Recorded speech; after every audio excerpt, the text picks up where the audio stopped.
An estimated 1/3 of the world's population is infected with tuberculosis. 1/3.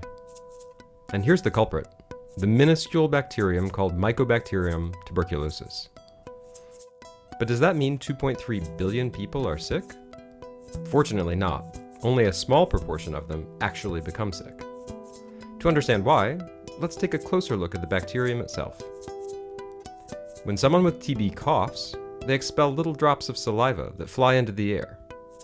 Some of them may contain the TB mycobacteria, which can then be inhaled by someone close by. The mycobacteria then continue their journey down the respiratory tract and into the lungs. That person is then infected with TB. And this is where it all becomes a little more complicated. The body detects the invasion and sends out its first line of defense. This includes special cells called macrophages, which engulf the mycobacteria and transport them to the lymph nodes, where they are neutralized. If they're neutralized, the person will have what is called latent tuberculosis. This means they're infected with the bacterium, but they don't have active TB disease, and they're not sick. However, in 5% of cases, the immune system is overwhelmed. The TB mycobacteria multiply and escape, and the person falls ill. This often happens with young children, whose immune systems are not fully developed. In other cases, latent TB can wake up and become active TB.